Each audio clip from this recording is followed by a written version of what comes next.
영국과 한국으로 가는 이원 축구 방송 이건 김정용의 해축통신 시작합니다. 먼저 풋볼리스트 김정용 기자와 인사 나누겠습니다. 어서 오십시오. 네, 안녕하세요. 김정용입니다. 네, 영국에 있는 이건 기자도 연결합니다. 이건 기자, 새해 복 많이 받으세요.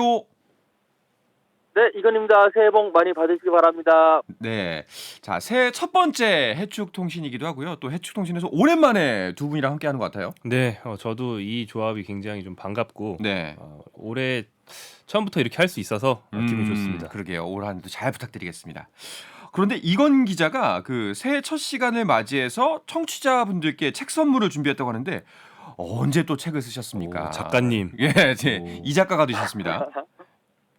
네, 좀 부끄러운데요. 제가 이제 2016년에 영국으로 현장 취재를 왔습니다. 그때부터 이제 어제까지 계속 취재하고 있지만 한 7년 정도 프리미어리그 특히 이제 손흥민 선수를 바로 옆에서 취재를 해왔습니다. 그 사이에 손흥민 선수가 프리미어리그에서 우여곡절이 상당히 많았어요. 이제 이적할 수도 있었고 여러 가지 부상도 있었고 그런 여러 가지 우여곡절들 희노애락을 거치면서 월드 클래스로 성장을 했고요. 그 월드 클래스로 성장할 때까지의 그 원동력이 무엇이냐 여러 가지 고민도 하고 특히나 제가 7년간 직접 보고 또 직접 인터뷰하면서 이야기 나누고 매 경기마다 거의 인터뷰를 했으니까요. 그러면서 월드 클래스까지 온 원동력 바로 자기 자신을 믿고 자신을 의심하지 않았기 때문에 그런 게 아닌가라는 생각을 정리를 했습니다. 그게 저의 시선으로 한번 정리를 했고요. 그래서 네. 네버 다우트라는 그런 의심하지 말라는 의미를 가진 책을 하나 어떻게 좀 간단히 써봤습니다. 여러분들에게 또 이제 새해를 맞이해서 또 선물로 준비를 그렇게 했습니다. 그렇습니다. 자, 이제 이 책이거든요. 네버 다우트. 이건 기자가 7년 동안 직접 취재한 내용을 이제 손흥민 선수에 대한 이야기가 들어있다고 합니다. 자, 이건 기자가 쓴 책 네버 다우트를 받고 싶으신 분들은 KBS 일라디오 스포츠 홈페이지에 신청을 하시면 됩니다. 홈페이지 청취자 참여란에 가시면은 선물 문의 코너가 있으니까요. 여기에 신청을 해주시면 되는데요. 아무래도 이 책이 이제 손흥민 선수 관련 책이다 보니까 손흥민은 땡땡이다. 라는 주제로 이벤트를 진행하도록 하겠습니다. 손흥민 선수에 대한 청취자들의 생각을 이 문구로 정리해 주시고 이유도 남겨주시면 그중에서 5분을 선정해서 책을 보내드리겠습니다. 손흥민은 땡땡이다로 문구를 정리해 주시면 됩니다. 많은 참여 부탁드리겠습니다. 그렇다면은 이건 기자 같은 경우에는 이제 손흥민은 네버 다우트다 이렇게 할 수 있을까요? 네, 맞습니다. 손흥민 선수 절대 흔들리더라도 자기 자신에 대한 그런 믿음, 자기 자신의 기량에 대한 믿음은 흔들리지 않았기 때문에 절대 의심하지 않는 월드클래스, 네버 다우트다라고 저는 손흥민은 내 책 제목이다. 굉장히 상업적인 그런 선택입니다. 네. 김정용 기자는 손흥민은 땡땡이다 어떻게 하시겠어요? 네버더트랑 비슷한 걸 해야 될 것 같아요. 왠지. 네. 그래서 또 손흥민은 동기부여다. 동기부여다. 네, 손흥민 선수가 이제 이미 성공한 선수가 된 뒤에도 정지하는 걸 멈추지 않아서 더욱더 성공을 하고 있기 때문에 저 사람도 저렇게 열심히 하는데 나도 열심히 살아야겠다라는 좀 의욕을 우리 모두에게 주지 않나 생각합니다. 아, 좋습니다. 자, 이제 두 분의 예를 잘 들으셨죠? 이렇게 남겨주시면 됩니다. 자, 이 책의 저자인 이건 기자는 올해도 어김없이 손흥민 선수 경기와 함께하고 있는데 오늘은 골도 넣었습니다. 네, 상당히 기분 좋은 아침을 한국에서는 맞이하셨을 것 같은데요. 일단 2023년 새해가 되고 난 이후에 손흥민 선수 그리고 토트넘 두 경기가 있었습니다. 우선 새해 첫날 1월 1일에 손흥민 선수와 토트넘은 홈에서 경기를 가졌어요. 에스턴 빌라와의 경기였는데 토트넘이 에스턴 빌라에게 이제 패배를 했습니다.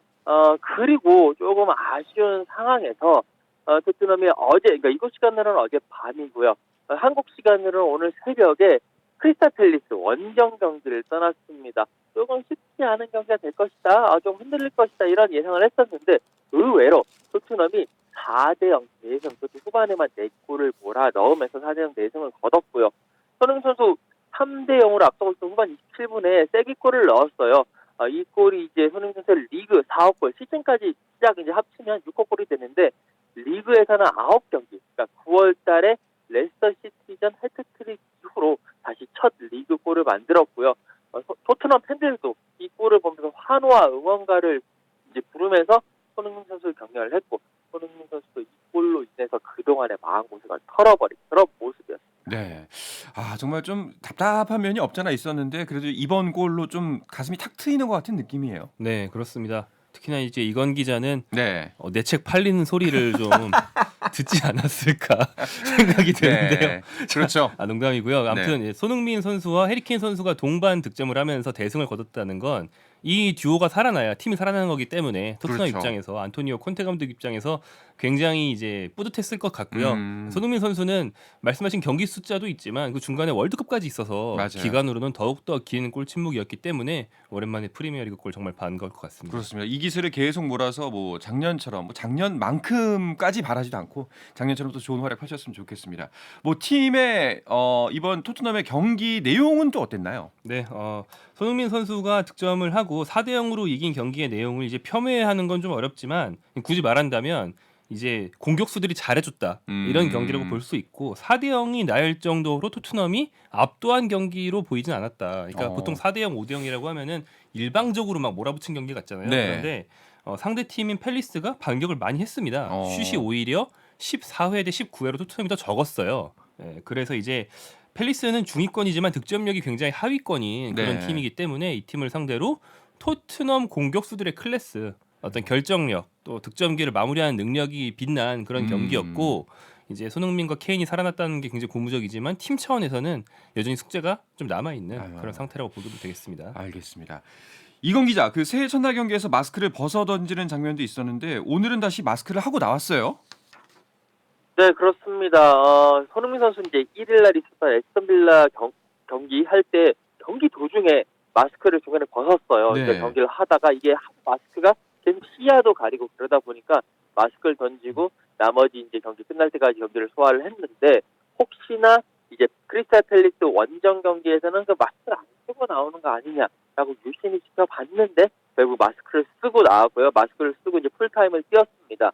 경기가 끝난 후에 이제 손흥민 선수와 이야기를 나눠봤는데 왜 그랬냐, 뭐 무슨 그러니까 지금 그 얼굴 상황이 어떠냐 물어보니까 사실 이제 에스턴 빌라전에서는 너무 불편해가지고 이제 중간에 마스크를 벗었다고 얘기했고 그 경기 끝나고 난 이후에 가족분들, 팬분들 그리고 뭐 팀 관계자들, 팀원들 다 걱정을 너무 많이 한 데다가 사실 아직까지는 마스크를 벗으면 안 되는 상황이라고 하더라고요. 네. 그러면서 전문가도 마스크 쓰는 것이 나을 것 같다. 조금 더 써라. 라고 이야기를 했고 그래도 이제 나를 걱정해 주시는 분들이 많으니까 손흥민 선수도 나 걱정해 주신 분들을 위해서라도 마스크를 쓰고 뛰어야 된다라고 이야기를 했습니다. 이제 손흥민 선수가 11월 1일에 마르세유 원정에서 안면 골절그 부상을 당했는데요. 약간 한 8주, 11주 정도, 최대 11주 정도 이야기가 있었거든요. 지금 이제 8주 정도 지났으니까 한 3주? 길면 3주 정도 더 마스크를 쓰고 경기에 나서지 않을까 싶습니다. 네. 자, 토트넘의 반가운 승리고 또 오랜만에 손흥민 선수의 득점이 다시 이어졌기 때문에 좀 반등이 됐으면 좋겠는데 사실상 근데 토트넘이 경기력에 문제가 있다. 작년과 다르다라는 비판은 계속 있었잖아요. 네, 그렇습니다. 뭐 수비 불안에 대한 얘기가 있었는데 제가 말씀드린 것처럼 뭐 경기를 완전 장악한 건 아니지만 그 토트넘의 제일 큰 문제는 선제 실점이 네. 계속 이어지고 있다는 점이었는데 무실점 승리를 했잖아요. 이 점에서는 확실히 좀 성과가 있다고 볼 수 있을 것 같고요. 또 이제 공격진에서 힐 선수, 원래 주전이 아닌 힐 선수가 굉장히 오랜 시간을 소화하기도 했고 네. 미드필더 이제 사르 선수도 들어왔고 여러모로 이제 완전 주전이 아닌 선수들이 섞여서 뛰었는데도 불구하고 대승을 거뒀다. 여기서 콘테 감독이 또 새로운 선수 조합에 대한 힌트도 좀 찾았을 것 같고요. 분명히 성과는 있을 것 같습니다. 근데 이제 콘테 감독에 대한 의구심의 목소리가 점점 더 나오고 있는 것도 사실이잖아요. 그렇습니다. 아무래도 성적이 주춤하고 특히나 수비력이 안 좋아지고 이러다 보니까 팬들 사이에서 콘테 감독 조금 아닌데? 라는 목소리가 나오는 것 같습니다. 저도 이제 그 팬들과 만나서 여러 인터뷰를 진행을 해봤는데 콘테 감독을 갈아엎어야 된다. 교체를 해야 된다. 아니면 뭐 콘테 감독에게 조금 더 푸시를 가야 된다. 이런 식의 의견을 가진 그런 팬들도 심심치 않게 보이고 있고요. 그게 이제 또 콘테 감독이 최근에 이제 인터뷰에서 팬들의 기대는 그렇게 이제 크다는 걸 알지만 팬들도 현실을 알아야 된다.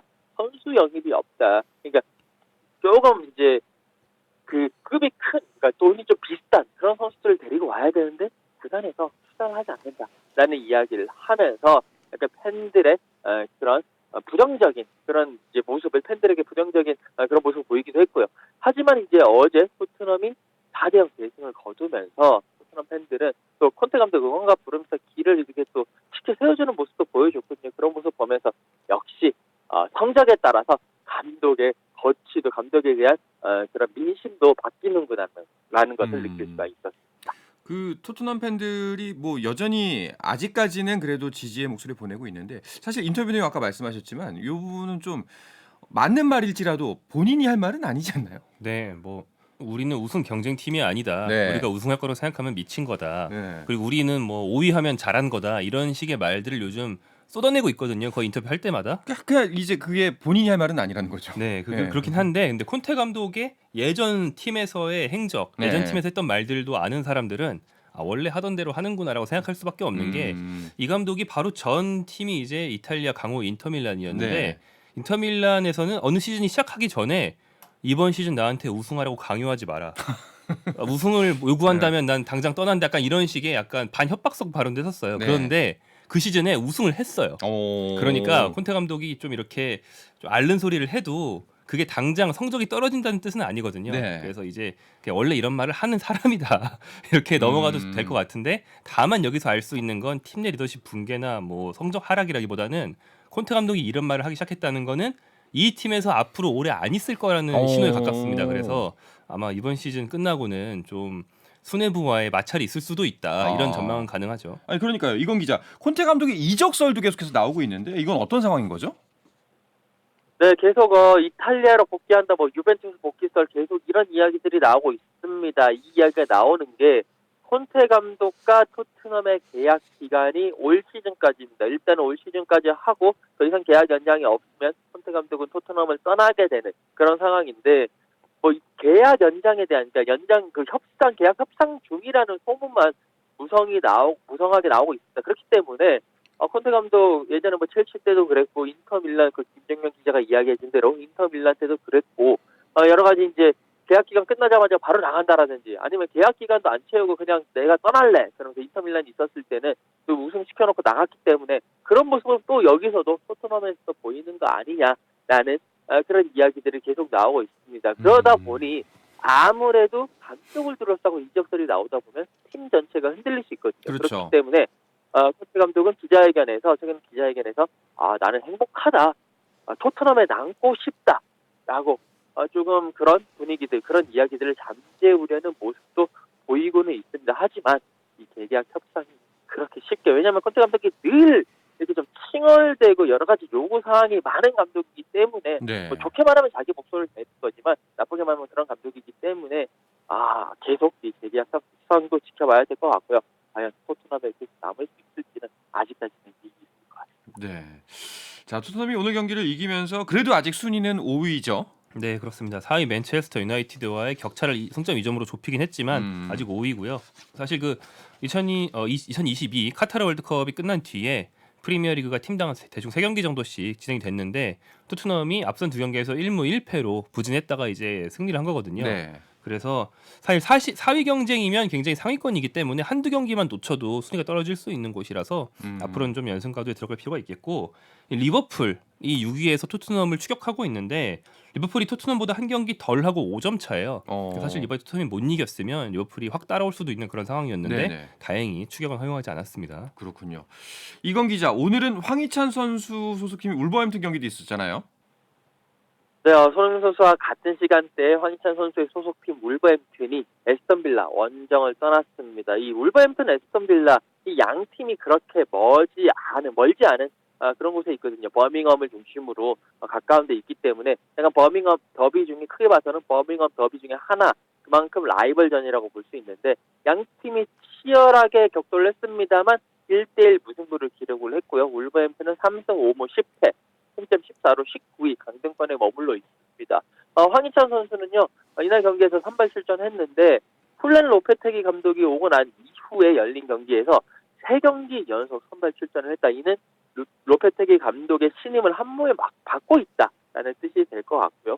후반 15분까지 뛰고 교체 아웃이 됐는데 이게 이제 뭐 좀 못해서 그랬다기보다도 이 울버햄튼이 토요일에 FA컵에서 리버풀 원정을 떠납니다. 이 경기를 대비해서 체력을 조금 이렇게 이제 안배해 주기 위한 그런 대비책으로도 보이고요.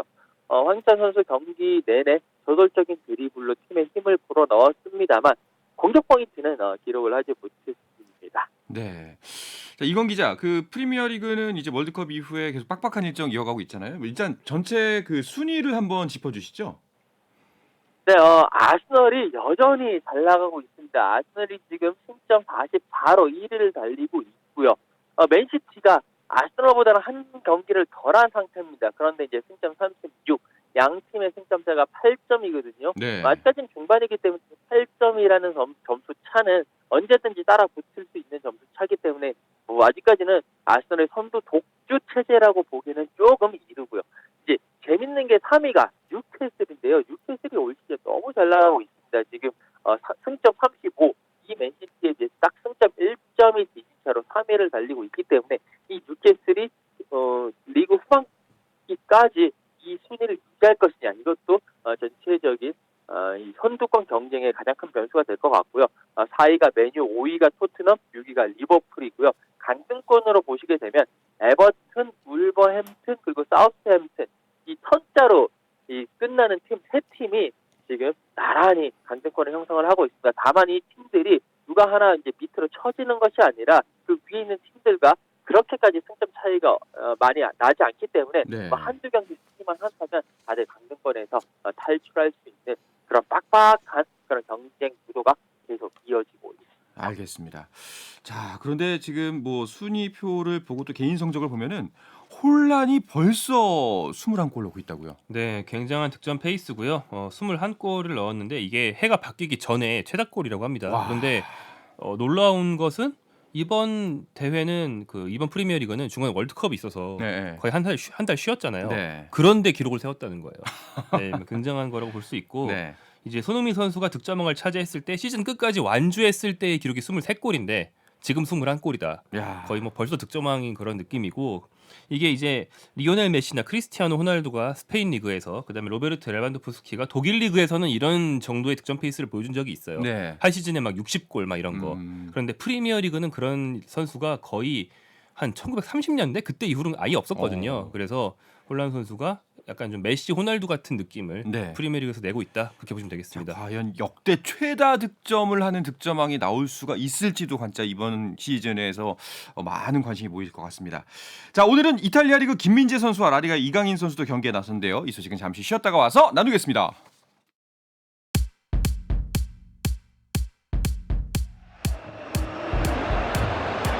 Options. Messi gets it back. Messi did it again. Suarez puts it on the plate and Messi cleans it up. 현장의 소리, 레전드들의 이야기. 스포츠에서 모두 다 만나보세요. 스포츠.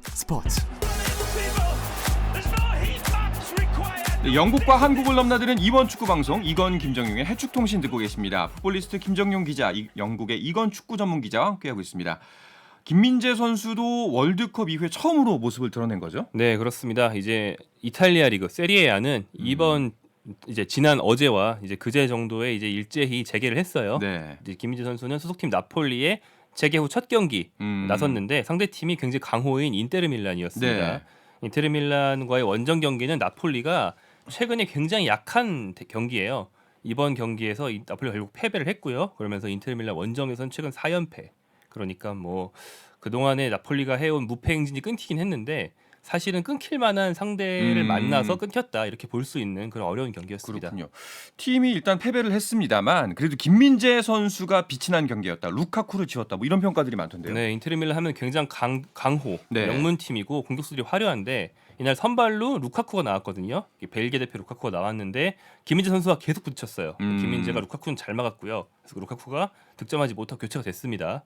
대신 들어온 게 이제 아르헨티나 대표인 라우타로 마르티네스. 네. 뭐 월드컵 우승 멤버죠. 근데 이 선수도 김민재가 잘 막았어요. 그래서 이 두 명 다 김민재 앞에서는 별걸 하지 못했고 다만 이제 김민재 말고 동료 수비수인 라흐마니가 막았던 제코 쪽에서 실점이 나오면서 나폴리가 패배했습니다. 그렇군요. 자, 이런 분위기 속에서 뭐 김민재 선수 몸값 계속해서 오르고 있다는 이야기들이 들려오고 있습니다. 또 맨유로 이적할 수도 있다 이런 얘기도 있던데요. 이건 기자, 이것도 뭐 가능성이 있는 이야기인가요? 일단 뭐 계속 말씀드리지만 이 시점에서 나오는 이적설은 아직까지는 물론 이제 1월 이적 시장이 이제 열리긴 했습니다만 김민재 선수와 관련해서는 지금 시간에는 조금 이른감이 없지 않아 있고요. 하지만 지금 김민재 선수가 너무 잘해주고 있고 거의 이탈리아 세리아에서 최고의 수비수로 올라오고 있기 때문에 그만큼 많은 프리미어리그 구단들도 눈독을 들이고 있는 것은 사실입니다. 뭐 메뉴 같은 경우에도요.